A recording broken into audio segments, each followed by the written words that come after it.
ఏంది ఏం జరగాలి?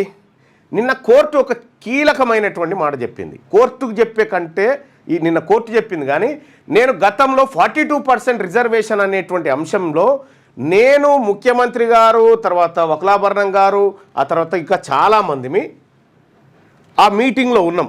అప్పుడు ఈ బీసీల రాక్షసుడు జానారెడ్డి కూడా వచ్చి ముఖ్యమంత్రి పక్కకు కూర్చున్నాడు. కూర్చొని 42% జీవో ఏం చేద్దాం, 42 ఎగబెడదామని చెప్పిండు. ఎవరు? జానారెడ్డి. అమ్మ వీడు ఇంత కుట్రదారుడా అని అప్పటి నుంచే నేను పసిగట్టిన. వీనితోటే జరుగుతూ ఉంది ఇదంతా అని చెప్పి మొత్తం పసిగట్టిన తర్వాత నాకు అర్థమైంది ఏంటంటే ఇది ఈ గూడుపుట అని తయారైంది అనేది. నేను ఆ రోజు ముఖ్యమంత్రికి చెప్పినటువంటి సలహా ఏం దొరికేనా, ఆ రోజు అడ్వకేట్ జనరల్ గారు కూడా వచ్చినట్టున్నారు.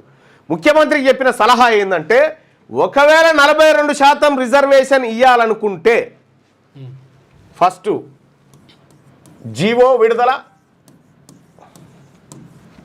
రెండోది నోటిఫికేషన్. జీవో విడుదల, నోటిఫికేషన్, ఈ రెండు. జీవో విడుదల చేసిన 5 నిమిషాలకి నోటిఫికేషన్ ఇచ్చేయాలి. 5 నిమిషాలకు జీవో విడుదల చేసిన 5 నిమిషాలకి నోటిఫికేషన్ ఇస్తే, నోటిఫికేషన్ ఇచ్చిన తర్వాత నోటిఫికేషన్ను కోర్టులు ఆపిన సందర్భాలు చాలా తక్కువ ఉన్నాయి, చాలా తక్కువ ఉన్నాయి. కాబట్టి ఇట్లా మనకు అట్లా ఛాన్స్ లేనప్పుడు ఇక గిట్ల ఇవ్వచ్చు చూడు అని చెప్పి ఆ రోజు చెప్పడం జరిగింది.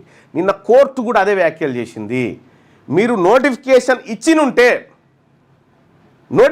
ఇచ్చినుంటే మేము దాంట్లోకి ఎంటర్ కాలేకపోదుము అనేటువంటి మాట చెప్తూనే ఇంకొక కీలకమైన మాటను, ఒకవేళ నువ్వు నోటిఫికేషన్ ఇప్పుడు ఇచ్చినా కూడా మేము విచారిస్తామని చెప్పి